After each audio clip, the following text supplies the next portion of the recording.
The most dangerous cities in history. You wouldn't survive. Close your eyes for a moment. Imagine waking up, but not where you fell asleep. The bed is gone. The ceiling is gone. The soft hum of modern life. The electricity. The running water. The quiet safety of a locked door. All of it gone. What replaces it is something your body recognizes before your mind does. The smell hits you first. Rot, smoke, iron. The smell of death so thick it coats the back of your throat. Then the sound, screaming somewhere in the distance, or maybe closer than you think. Then the light, not the clean white light you know, but the orange flicker of something burning. You are alive, but this world is not safe. It has never been safe. And the people walking past you right now, they were born into this. They know the rules. You don't. These are the most dangerous cities ever to exist on this earth. Places where survival was not a right. It was a privilege earned daily in blood and fear and desperate luck. Where disease, violence, war, and the darkest edges of human nature operated without limit, without mercy, and without end. You would not survive here. Most people didn't. Let's find out why. Rome, 1st century AD. Over 1 million people. More human beings packed into one place than anywhere else on Earth at that time. And that density, that extraordinary, suffocating density, was a death trap dressed as civilization. Walk through the Suburra, the heart of working-class Rome. The streets here are barely wide enough for two people to pass each other. Above you, massive tenement buildings called insulae rise 6, 7, 8 stories,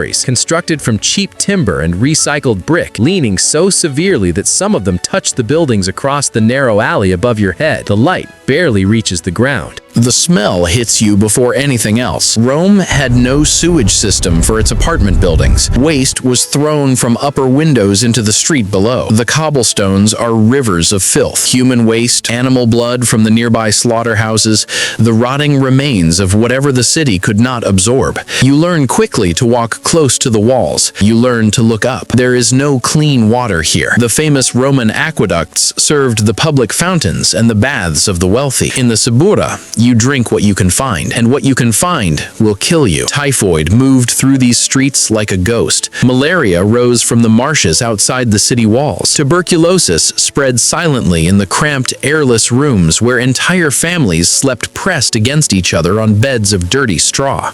Cholera waded in every contaminated puddle. The average Roman, not the senator, not the general, but the ordinary man and woman on this street, lived fewer than 30 years, but disease was only half the danger. After dark, Rome became a different city entirely. The Roman writer Juvenal, who lived through this era, warned with complete seriousness that no one should walk the streets of Rome at night without first writing their will. There was no street lighting, no real police force. The Vigles, Rome's night watch, were understaffed, underpaid, and largely useless. After sunset, the streets belonged to gangs, cutthroats, and murderers who operated with near total impunity. The wealthy knew this. They never walked. They traveled by litter, curtained chairs carried by slaves, surrounded by armed guards. If you were poor, you stayed behind your door and prayed, or you took your chances in the dark. In 64 AD, a fire broke out near the Circus Maximus. It burned for 6 days and 7 nights. When it was finally over, 2/3 of Rome had been reduced to ash. The Suburra, with its wooden buildings packed so tightly that fire leapt between them like it was running, was gone. Hundreds of thousands left homeless overnight. Nero built his golden house on the ruins. The people of Rome rebuilt in the same cramped, dangerous way because they had no other choice. If you had arrived in ancient Rome as an ordinary person, you would have been sick within a month, desperate within 6, and almost certainly dead within 2 years. Now, travel with me 11 centuries forward and thousands of miles east to a city so magnificent that its destruction became one of the defining wounds in the history of human civilization. Baghdad, February 1258. For 500 years, Baghdad had been the intellectual capital of the world. The Abbasid Caliphate had built here a city of impossible beauty. Grand mosques, sprawling palaces, gardens nourished by the Tigris and Euphrates. At its heart stood the House of Wisdom, the greatest library and center of learning the medieval world had ever known. Scholars arrived from Spain, from India, from China. Mathematics, astronomy, medicine, philosophy. The accumulated knowledge of centuries gathered and preserved in one extraordinary place. The population exceeded 1 million people. Baghdad was prosperous, cosmopolitan, and by almost any measure, the most advanced city on earth. Then, in the distance, came the sound of horses. Hulagu Khan, grandson of Genghis Khan, arrived at the gates of Baghdad with an army of more than 130,000 warriors. He sent a message to Caliph al-Mustasim, demanding surrender. The Caliph, confident in his ancient walls and the weight of his dynasty's prestige, refused. The siege lasted 13 days. On February 13, 1258, the walls of Baghdad fell. What followed was 7 days that the Islamic world has never forgotten. The Mongols did not simply conquer Baghdad, they unmade it, street by street, building by building, person by person. Those who survived and recorded what they witnessed wrote of rivers running red, of bodies stacked so high in the streets that soldiers had to climb over them to move forward, of screaming that continued for days before it finally, mercifully, stopped. The House of Wisdom, those irreplaceable libraries, centuries of accumulated human knowledge, was destroyed.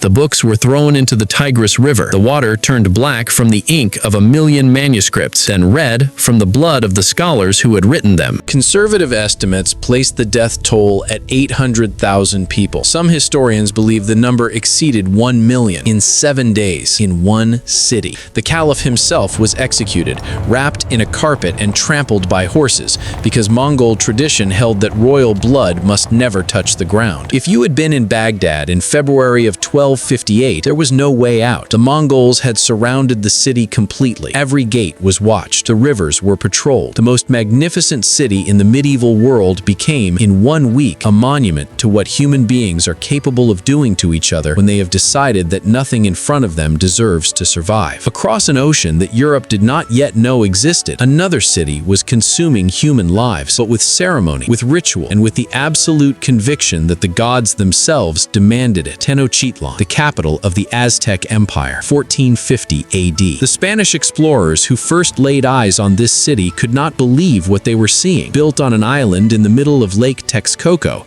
connected to the mainland by massive causeways wide enough for 10 horsemen to ride side by side, Tenochtitlan was larger than any city in Europe. It had organized markets where tens of thousands of people traded every day. It had botanical gardens, a sophisticated aqueduct system, schools, courts, and a legal code of genuine complexity. It was also soaked in blood. The Aztec world rested on a foundation of human sacrifice. The gods, above all the sun god Huitzilopochtli, required human hearts to keep the universe alive. Without sacrifice, the sun would stop moving, the crops would fail, the world would end. This was not metaphor. This was literal belief held with absolute certainty and acted with industrial precision. At the center of Tenochtitlan rose the Templo Mayor, a pyramid of such scale that Spanish soldiers reported seeing it from miles away. At its summit, priests performed the sacrificial rites without pause. A prisoner, almost always a captured warrior, was stretched across the stone. A priest with an obsidian blade opened the chest in a single practiced motion. The heart was removed while it was still beating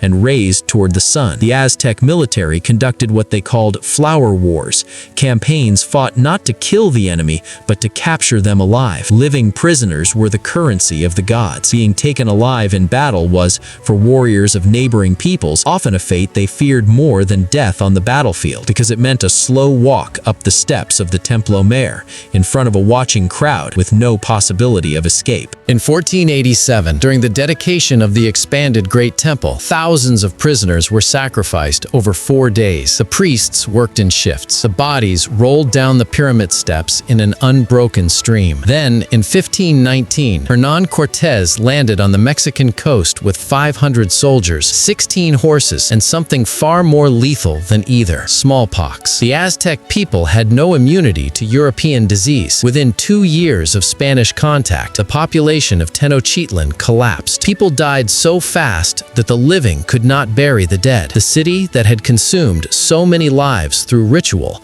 was now being consumed by something invisible, unstoppable, and utterly indifferent to gods, priests, or pyramids. From the ceremonial horror of Tenochtitlan, we moved to a city that wore its own wickedness with something almost resembling pride. Port Royal, Jamaica, 1692. Sitting on a narrow strip of land jutting into the Caribbean Sea, Port Royal was the center of Atlantic Atlantic trade, the hub of Caribbean piracy, and one of the most deliberately lawless places ever to exist on Earth. The British Crown used it as a base for privateers, licensed pirates paid to raid Spanish ships and settlements. Henry Morgan, the most feared buccaneer of his age, operated from here. He was simultaneously a pirate and a knight of the realm. In Port Royal, that contradiction was not a problem. It was the point. The city had more taverns, gambling houses, and brothels per square foot than anywhere else in the known world. Sailors arriving from months at sea burned through their wages in days. Violence was constant. Murder was so common it barely warranted a second glance. After midnight, the streets were essentially ungoverned. And the diseases. Every ship that arrived brought something new with it. Yellow fever swept through the port in recurring waves. Dysentery moved quietly and efficiently through the overcrowded alleys. A sailor who arrived healthy could be dead within 3 weeks. The city buried its residents faster than it could record their names. Then came the morning of June 7th, 1692. At 11:43 in the morning, the time is known because a survivor's pocket watch stopped at that exact moment. The earth beneath Port Royal began to shake. A massive earthquake struck the narrow peninsula. The ground beneath the city was not solid rock, it was packed sand, and packed sand, under the force of a major earthquake, behaves like liquid. Within 2 minutes, 2/3 of Port Royal slid into the sea. Entire streets vanished. Buildings collapsed into the harbor with their inhabitants still inside. Ships were lifted by the surge and hurled onto what remained of the city. Over 2,000 people died within minutes. Thousands more followed in the days after, from injuries, drowning, and the disease that spread rapidly through the wreckage. Clergymen across the Atlantic called it divine punishment. The wickedest city on earth, they said, had finally received exactly what it deserved. We come now to the city that stands above all others as the purest monument to what organized, industrial, relentless human destruction looks like when it is given 6 months and a winter to do its work. Stalingrad, 1942.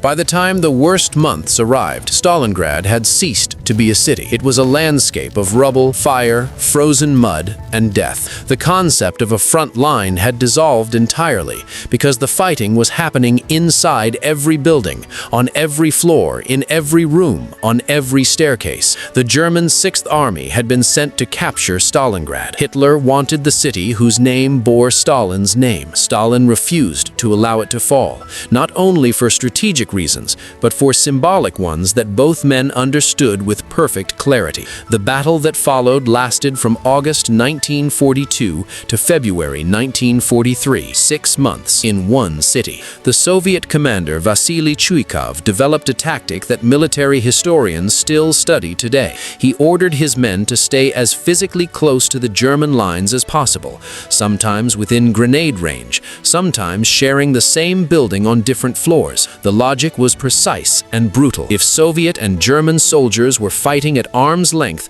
German air power and artillery could not be used without killing their own men. And so the battle moved indoors, into the Stalingrad tractor factory, where workers had been manufacturing tanks until the day the Germans arrived at the gates, into the apartment blocks along the Volga, into the grain silos, the sewers, the ruins of what had once been a prosperous Soviet city. A single apartment building, Pavlov's house, 4 stories, unremarkable in every way, was held by fewer than 30 Soviet soldiers for 58 consecutive days against repeated German assault. Those men became legends. That building still stands today. The temperature that winter dropped to -40 degrees Celsius. German soldiers, many transferred from the mild climate of occupied France, had not been issued winter equipment. Hitler had promised the campaign would end before the cold arrived. They burned furniture to stay warm. They wrapped themselves in newspaper. They stuffed their boots with straw. Frostbite took fingers and hands before bullets had the chance. Men froze to death standing at their posts. Civilians were still in the city throughout all of it. Stalin had refused to evacuate them,